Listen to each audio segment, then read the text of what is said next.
Wemby at one point had 17 straight points in this thing. Like, that is a level of dominance that we rarely see, right?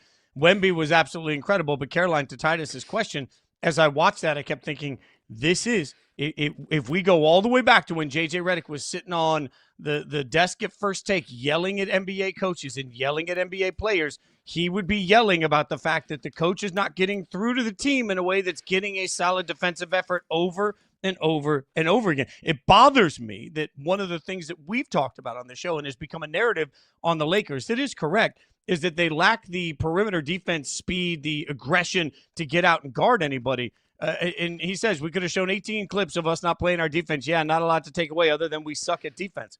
At some point, that's on the coach. Like, either you're coaching it or you're letting it happen. That's coaching 101, right? So either JJ's coaching it or he's letting it happen. Or even worse, the locker room doesn't give a damn about what he's doing either way.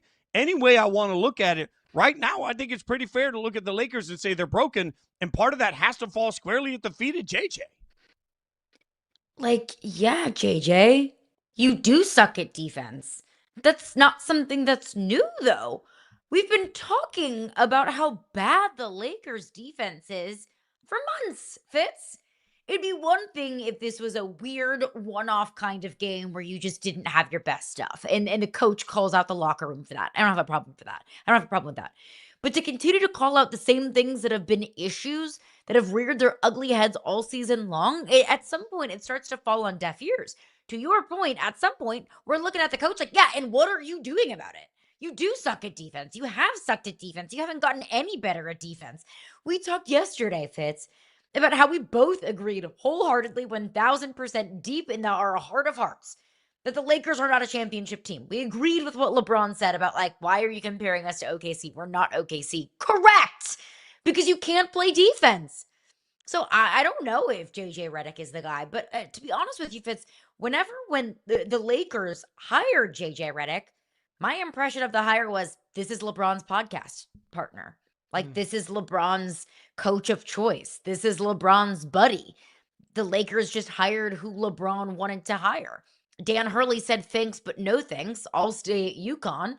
And when they didn't get their guy, they thought, okay, we'll just, hire LeBron's podcast host. So I wasn't overly, I didn't have a whole lot of confidence in the JJ Redick hire, even when it happened.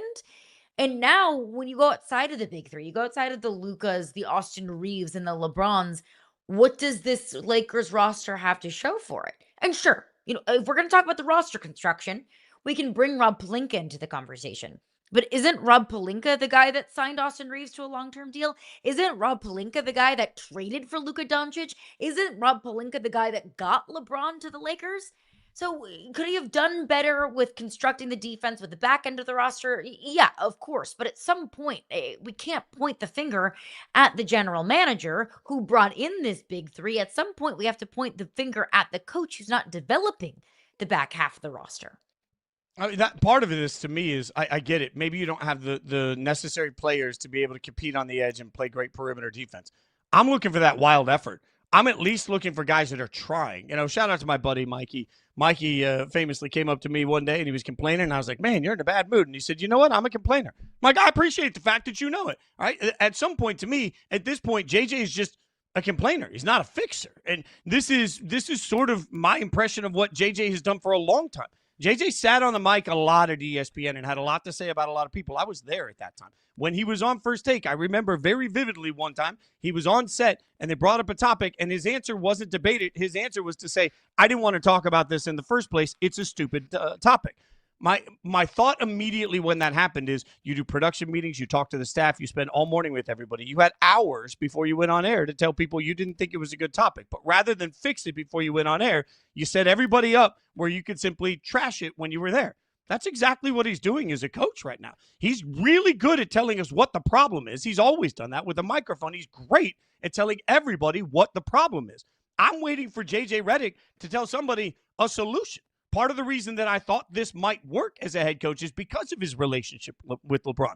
I look at JJ and say, man, this is a great opportunity. He's going to be able to speak to LeBron in a way other people probably can't because he has so much skin in the game with them. They know each other. And then you think, okay, LeBron's going to have buy-in in the locker room. And once you have the coach and LeBron with buy-in, everybody's going to buy into this. Instead, what we get is a coach that every single night reminds us of the weakness of the team, but has yet to sit in front of a microphone even once and tell us how he can fix it. Has yet to sit in front of the microphone even once and tell us what he could change. Instead, he just sits there and says, we suck. We're not playing any defense. I don't know what you want me to do.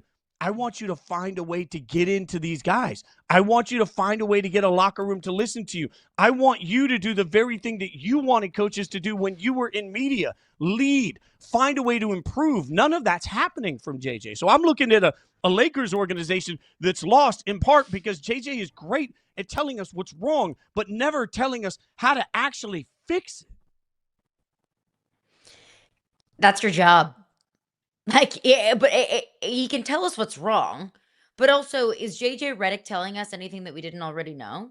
Like, thank you for pointing out the obvious. You just gave up 136 points. Thank you for pointing out that your team's not very good defensively.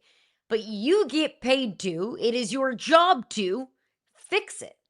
And JJ Redick hasn't fixed it. And again, I'll go back to, is Rob Pelinka innocent in all of this? No. But it's your job as a coach to work with and cook with the ingredients that you're given. And you can do a whole hell of a lot worse of ingredients than LeBron James, Luka Doncic, and Austin Reeves. The way that this Lakers team is constructed, their best defense kind of has to be their offense. But on a night when Austin Reeves is in calf management, whatever that means, on a night when Luka's banged up or LeBron isn't largely available, your best offense can't be your defense. And so that's when you need something else.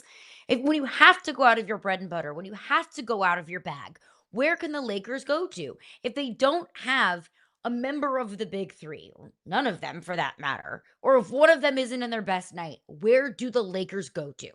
I don't know.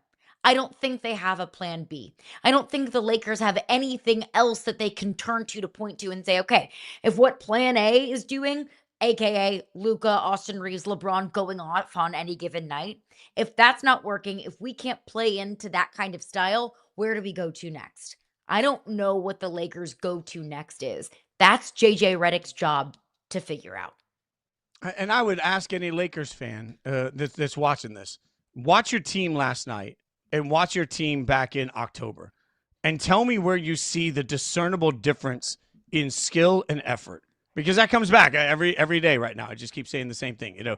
Building a championship team is draft, develop, and depth, right? So the Lakers don't have the depth. We know that. Maybe they haven't drafted well enough. We can talk about that. But also there's the third one, develop here. Where have the Lakers gotten demonstrably better on the edge of defense, right? Where have we seen a different level of, oh my God, from the guys that are on the court? Where is the level of give a damn? Where is the plug-in from everybody where you at least see guys trying? Anybody that's played 2 seconds of rec league basketball, not that that tells you anything about the NBA, but you know one thing. If you play 2 seconds of basketball in your life, you know the guys that play like they're leaving everything on the court every single time they're there. We don't see that from the Lakers consistently. And I know that it's the NBA, and I know that defense is not always the NBA's biggest focus. And frankly, I'm saying this as somebody that loves the modern game and the way that the modern game is played. But I'm watching this and seeing a bunch of guys that are sort of standing around and a bunch of guys that aren't really going after any loose balls and a bunch of guys that are getting beat underneath and a bunch of guys that aren't trying to close in on Wemby at all when he's just walking all over. I know it was a mismatch. I get you didn't have anybody that could stop Victor Wembanyama. That's not a new thing. But, man, I at least want to see you give a damn. I want to see you try. I want to see somebody get their butt whooped, but at least they keep getting up over and over and over again. We don't see any of that. And when we don't see any of that from anybody, what do we do for every team? Not just the Lakers, every team. We immediately, Caroline, look at the coach. That's why coaches are changed so often in sports. It's easier to change one than it is to change an entire roster. I'm looking around now, and I'm asking gently, Lakers fans, where's the proof of concept that JJ Redick is a great coach? Because I'm not seeing it anywhere. Sometimes great players aren't great coaches or front office members. wink, wink, nudge, nudge, Michael Jordan and the Charlotte Hornets. It's okay to acknowledge that maybe JJ Redick just is not a great basketball coach. I think part of being a great coach is portraying a message, is making the fan base feel like their favorite team is in good hands, is portraying a vision. How can I trust you to have a vision for your basketball team if you can't portray it? I think that media relationships, fan relationships are so much of a part of being a head coach. You're kind of a politician when you're a head coach, right? That's an aspect of the job that I don't think JJ Redick has a great grasp on. I do think it's a little bit refreshing because I do think maybe JJ Redick is very, very honest and open, maybe honest and open though to a fault. Because there have been several times in post-game press conferences where he's a little bit too honest. Maybe peels back the layers just a little bit too much to a point that you're hitting a little bit of a vulnerable spot in the locker room. And if I'm a Laker fan, I don't feel overly inspired about a coach that maybe gets a little bit too emotional in post-game press conferences. Again, if you can't portray what's wrong or a vision or how we're going to get things right, how can I trust you to do it? JJ Redick's media relations, although look, media relations don't win championships. I understand that. But when you're talking about good faith with the fan base, good faith with the front office, that's an aspect of the job that JJ Redick, I think, is a little bit off on. Well, leadership will also always be in part about communication. And if the message and the way you're communicating it isn't being received, it's up to the leaders to figure out how to translate that message in a way that will be received so you get the best out of everybody. It's one of the toughest things about coaching is no two people are the same.